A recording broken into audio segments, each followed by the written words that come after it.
Hallelujah, जय मसीह की, praise the Lord. आज के इस नए दिन के लिए आइए हम पिता परमेश्वर को धन्यवाद दें और हम प्रभु यीशु मसीह के चरणों में आते हैं, जो कि सच्ची ज्योति है, सच्ची संसार की ज्योति है। और जो कोई प्रभु यीशु मसीह में होकर चलता है वो अंधकार में नहीं रहता। खुदा के वचन में कल हमने पढ़ा कि हम प्रभु की ज्योति है, लेकिन पहले हमें उस ज्योति के पास आना है जो कि संसार की सच्ची ज्योति है, ताकि और ज्यादा हम प्रकाशन में आए, और ज्यादा हम परमेश्वर की समझ बुद्धि ज्ञान में बढ़े और हम परमेश्वर की धार्मिकता को इस संसार में फैलाएं, हम उनके राज्य को बढ़ाएं। तो आइए हम वचन में आएंगे, खुदा का आत्मा हमारी सहायता करे। आज का वचन मत्ती की अंजील 7 चैप्टर से है।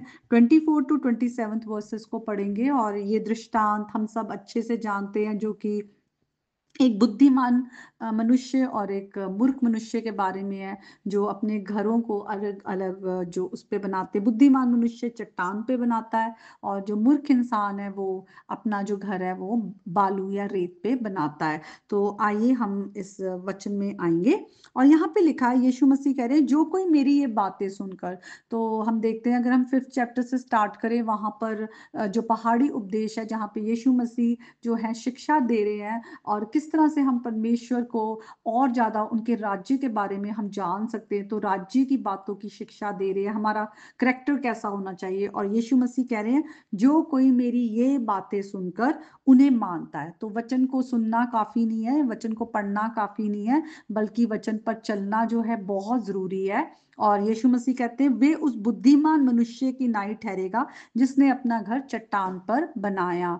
तो यीशु मसीह ने कहा है कि जो कोई मुझसे प्यार करता है तो वो मेरी शिक्षा को मानेगा, जो कोई मेरी शिक्षा को मानता है वही है जो मुझसे प्यार करता है।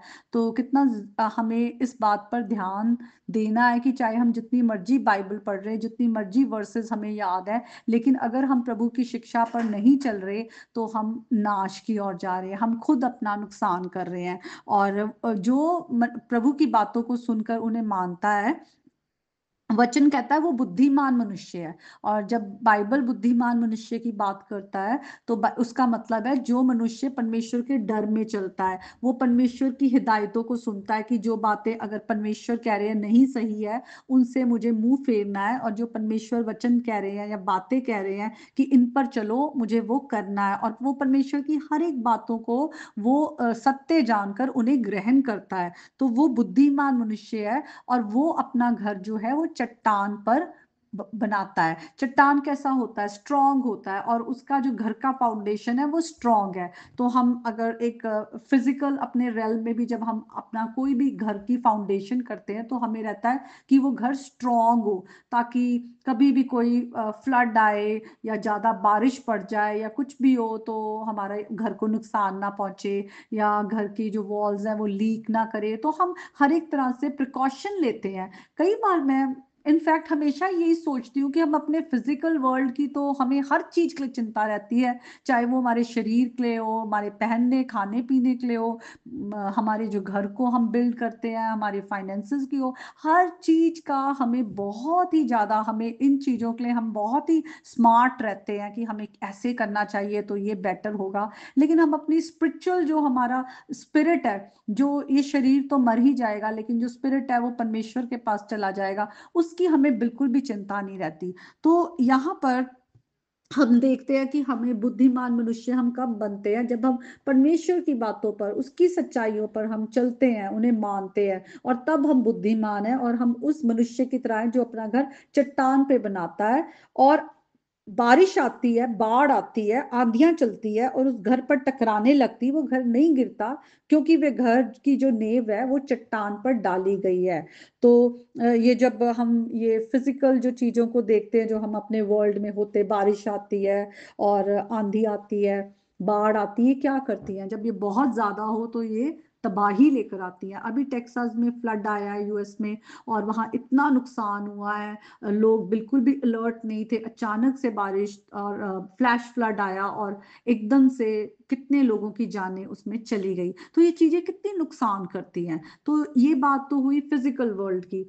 और लेकिन जब हम प्रभु के वचन के बारे में बात करते हैं तो हमारा जो है ये घर चट्टान पर जब हम अपना घर की जो नींव रखते हैं चट्टान पर, वो अगर हम आत्मिक तौर से देखें तो वो कौन है? वो यीशु मसीह है। जब हम वचन को पढ़ते हैं, वचन में लिखा है विश्वास सुनने से आता है और सुनना परमेश्वर का वचन। तो जब हम परमेश्वर के वचन को अपने दिल में हम उसको रूट देते हैं, उसके हमारे अंदर वो रूट लेता है, हमारे अंदर खुदा का वचन बढ़ता है, तो वो हमारे फेथ की फाउंडेशन जो है वो स्ट्रांग होती, स्ट्रांग। और जब हमारी लाइफ पे प्रॉब्लम्स आती हैं कई तरह की, और ये चीजें आती रहती है, यीशु मसीह ने कहा जब तक तुम संसार में हो कलेश आएंगे, ढाढ़स बांधो, मैंने संसार को जीत लिया है। जब हम अपनी आंखें यीशु मसीह पर रखते हैं, आंधी तूफान जो भी बारिश आ रही है, बाढ़ आ रहा है हमारी जिंदगी के पर, कई तरह की प्रॉब्लम्स, चाहे वो हमारी फैमिली प्रॉब्लम्स हो, हमारी वो स्पिरिचुअल प्रॉब्लम हो, इमोशनल प्रॉब्लम्स हो,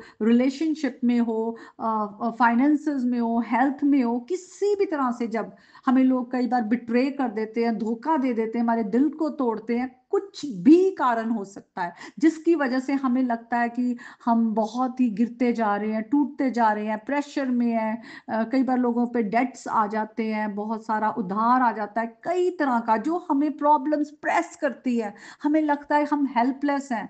लेकिन यहाँ पे लिखा है जब हमारा घर चट्टान पे बना होता है, जब हमारा फेथ यीशु मसीह पे है, जब हम यीशु मसीह के एक एक वचन को, सत्य वचन लेकर उस पर चलते हैं, तो आंधी, बारिश और बाढ़, ये सब चीजें जो हमारे लाइफ में आती हैं, थपेड़े आती हैं, ये सब चीजें हमारे फेथ को किसी भी तरह से, हमारे विश्वास को गिरा नहीं सकती, क्योंकि हमने इतना स्ट्रांग अपने आप को कर लिया होता है कि हमारा सच्चा जिंदा खुदा हमारे साथ है, हमारे खुदा के वादे हमारे साथ है, और हमारा परमेश्वर जो है वो फेथफुल है, वो हमें छोड़ेगा नहीं।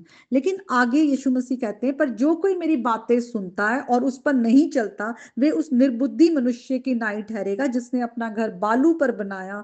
मेघ बरसा, बाढ़ें आई, आंधियां चली, उस घर पर टकरे लगी और वो गिरकर सत्यानाश हो गया।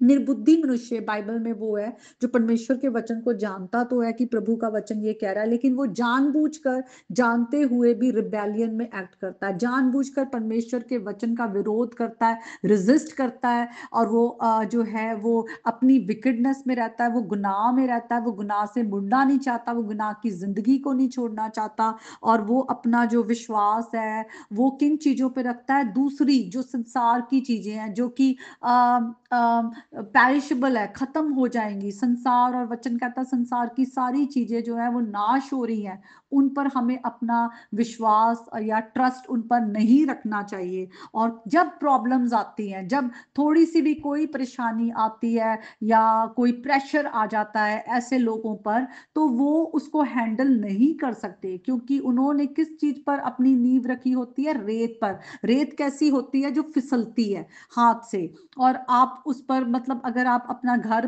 बनाएंगे तो आप संसार में होते हुए भी हम इतने बुद्धिमान होते हैं कि हमें पता होता है कि हम अगर अपना घर बिल्ड कर रहे हैं तो उसकी जो फाउंडेशन स्ट्रांग होनी चाहिए, ताकि कभी भी कोई ऐसी कोई प्रॉब्लम आए तो हमारा घर गिरे ना, टिका रहे। हम हर तरह की प्रिकॉशंस लेते हैं कि हमारे घर में कोई भी किसी भी तरह से वॉल्स लीक ना हो, फाउंडेशन वीक ना हो उसका, या किस कोई इलेक्ट्रिसिटी की प्रॉब्लम ना हो, शॉर्ट सर्किट की प्रॉब्लम ना हो, ये सब चीजों का हम बड़ा ध्यान रखते हैं। लेकिन जब हम अपनी स्पिरिचुअल बातें हैं, जो हमारी स्पिरिट की बातें हैं, जो इटर्नल लाइफ की बातें हैं, प्रभु की बातें हैं, प्रभु के राज्य की बातें हैं, उनके लिए हम कितने वीक रहते हैं, कमजोर रहते हैं, और हम जो है प्रभु पर विश्वास नहीं करते, और हम प्रभु के वचन को जानते हुए भी, वचन कहता है वो सत्य को जानते हुए भी वो मूर्ख हो गए हैं, क्योंकि उन्होंने अपनी बुद्धि पर विश्वास किया है, क्योंकि वो अपनी ही चाल में चलना चाहते, उनके अंदर इतनी ढिठाई होती है, जो मूर्ख लोग होते हैं, कि हम जो करना चाहते हैं, हमें जो अच्छा लगता है हम वो ही करेंगे। और जब ऐसी परिस्थिति में जब उनका विश्वास परमेश्वर पर नहीं होता, और संसार की जो चैलेंजेस उनके जीवन में आती है, तो वो खड़े नहीं रह पाते। और लिखा हुआ है उनका जो घर है वो गिर जाता है, सत्यानाश हो जाता है। वो जिन चीजों पर विश्वास रख रहे हैं, फेथ रख रहे हैं, वो स्थायी नहीं है, स्टेबल ही नहीं है। तो फिर क्या होगा उनका, फिर वो बहुत बड़ा नुकसान होता है। तो इसीलिए आज जब प्रभु का वचन हमारे पास आता है, हम प्रभु के वचन को ज्यादा से ज्यादा पढ़े, उस पर भरोसा करें, परमेश्वर के वचन को हम अपने अंदर ले, यीशु मसीह के साथ साथ चले। और आज के इस वचन के द्वारा प्रभु आप सबको बहुत आशीष दे। आमीन।